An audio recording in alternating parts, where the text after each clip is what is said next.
The All Eyes on the Judiciary campaign has not even started, and yet there are already plans on how to hijack this particular campaign. Well, keep watching this video as I'm going to play you a clip of how what is actually going on and the plans they have behind. Meanwhile, let's get right into the video. This is actually coming from His Excellency Mr. Peter Obi.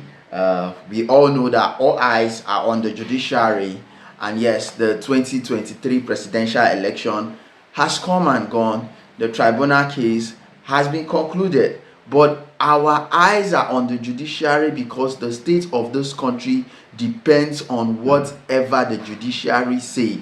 So we are putting our eyes on them, and I am here to encourage all of you that from the incoming campaign of All Eyes on the Judiciary, now every state is organizing a 1 million march campaign for All Eyes on the Judiciary.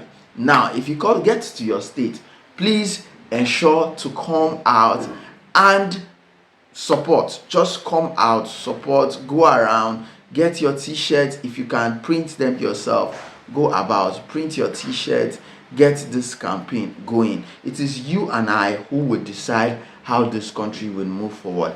INEC and the politicians of this country have decided, and we are seeing how they are ruling this country, where senators have not worked up to 2 months. They are already getting little token to go on national holidays. Meanwhile, you and I, the citizens of this country, are suffering each and every single passing minute of the day in this country. It is not fair. It is very, very unfair to see that this kind of things are actually happening in the country and we are keeping quiet. So this is an opportunity for you to express how bitter you are. You guys can see how the commodities of both food, fuel, and everything is going up by this every single day. All of these things can be reversed. It is just a matter of putting our commitment. Anyway, this video particularly is about His Excellency Mr. Peter Obi, but I decided to give you this message, the first message about the judiciary and how this campaign is going to really change the narrative and ensure that the courts do the right thing instead of taking the wrong way. Because if we don't put our eyes, if we say, okay, the tribunal has come and gone and the judgment is yet to be passed, and everybody just feel reluctant about it, whatsoever they decide for us is what we are going to take.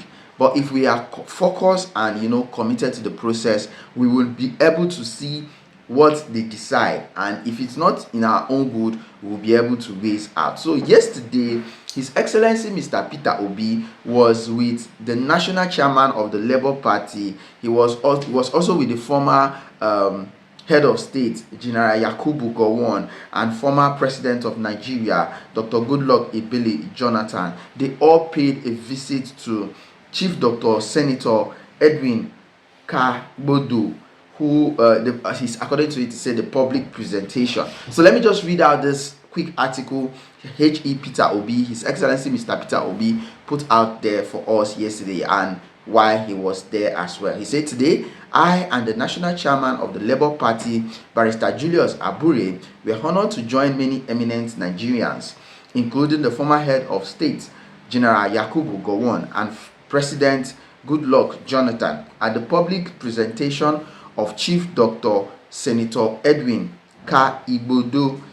In a continuous statement, Peter Obi said, Clark's seminal autobiography, brutally frank, the elastic list of guests, and the mammoth crowd present reflect the high esteem in which Nigeria holds Chief Clark. I am confident that his autobiography will fully reflect his candor, patriotism, and commitment to nation building, in which his role is far beyond footnotes.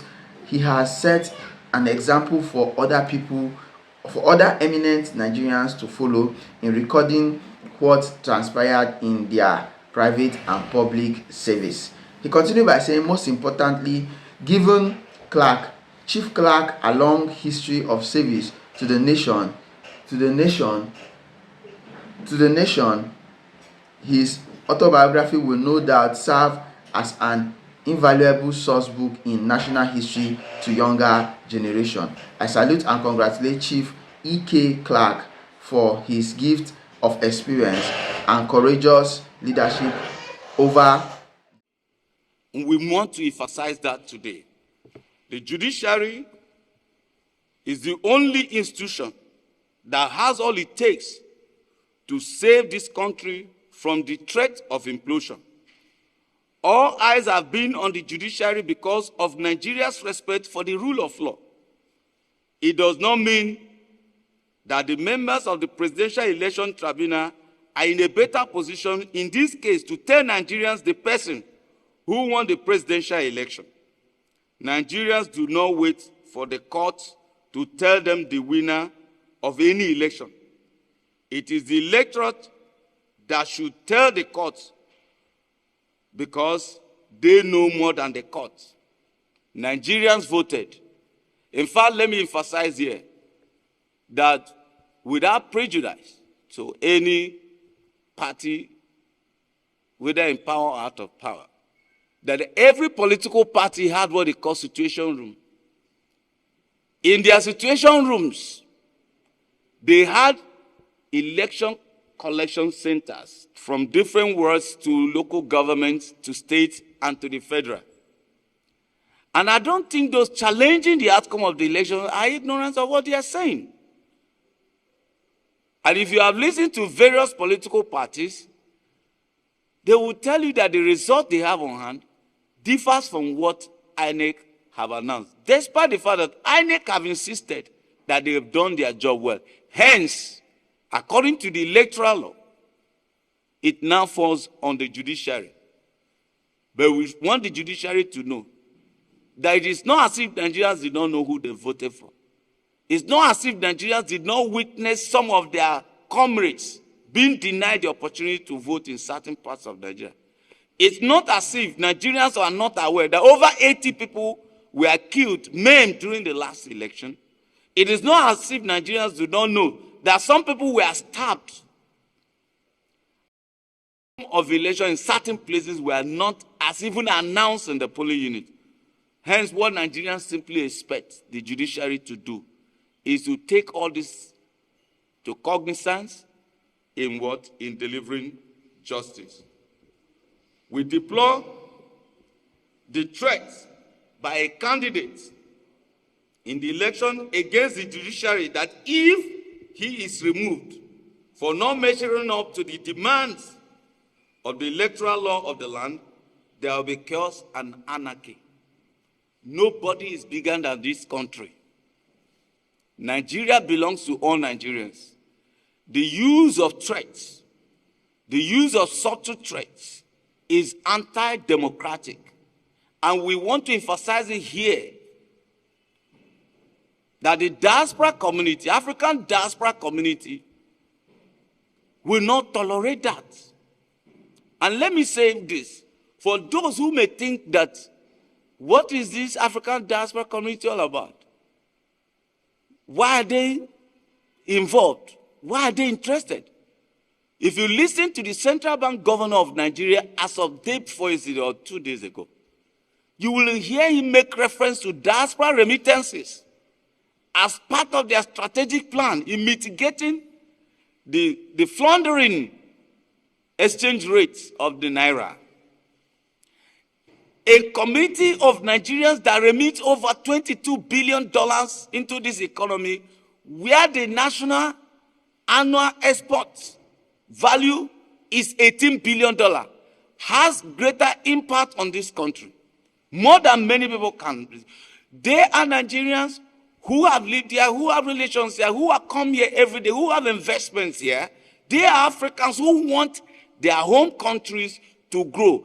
Hence, they are critical stakeholders and must be respected. And they are here to say that no one Nigerian is bigger than all of Nigerians. The subtle threat that if one person is removed and the rule of law is observed will bring anarchy is unheard of and cannot be tolerated, irrespective of who that person is. Some people have ruled this country before and they are no more here. Some have ruled the country at the level of states. They are no more their state governors. Some are in government today. They will not be here tomorrow. But one thing that is consistent is that this country will remain, and no one person's interest or position or ambition should be more than and greater than this, the interest of this country. And let me say that, having said that the removal may instigate anarchy, we must also say that those who are calling for anarchy should be careful, because we know that no person has the monopoly of violence. As much as we recognize that today, on various social media platforms and media, we have seen some of the unwitting talks, please emphasize, unwitting talks, who have been supporting some of these candidates, given opportunity to appear in the villa and given opportunity to speak on issues concerning Nigeria. Some of these people, non-state actors, have threatened other Nigerians on behalf of some of these candidates. And we are in a democracy. And I guess these are some of the things that are given impetus to the statement that if some people are removed, there will be anarchy in the land. But we want to remind them, as I said earlier, that Nigeria is bigger than anybody, and no Nigerian is greater than anybody. Diaspora Action for Democracy in Africa wants the world to know that that will not be tolerated. In a nutshell, no matter how or whatever the opinions might be, we encourage the judiciary to do the right thing. The judicial process is part of the electoral process, irrespective of the fact that we have some people that have already been inaugurated as governors, senators, president. It does not remove from the fact that the judicial process is part of the process, and some people think it's a fait accompli because they have been inaugurated. Diaspora Action for Democracy in Africa is saying that is not the truth. We must see that the right thing is done. Secondly, we did mention the ongoing issue in Niger. Niger is a hot button issue for ECOWAS, and now we have various interests, both local and international, trying to intervene. And as Africans living across the world, outside the continent, Diaspora Action for Democracy in Africa, they are interested in what is happening in Niger.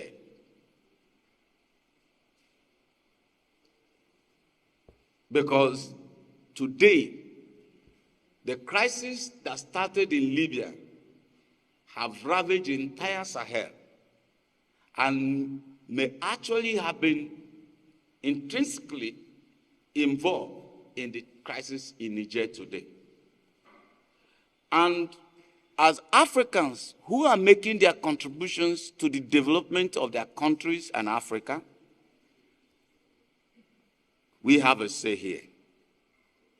And this is why we're saying that the regional leaders indeed have had their emergency meetings, and President Tinubu, being the chair of ECOWAS, have also made the world to know what is on the table, including the use of military force, and has actually spoken about a standby force by ECOWAS as one of the options on the table. We all cherish democracy. Diaspora Action for Democracy in Africa believes in democracy, actually wants democracy. But when we have interactable issues like this on our continent, the ways and measures we take to deal with them, to ameliorate the situation, is critical. We already have many conflicts in different parts of Africa. That is what stunting.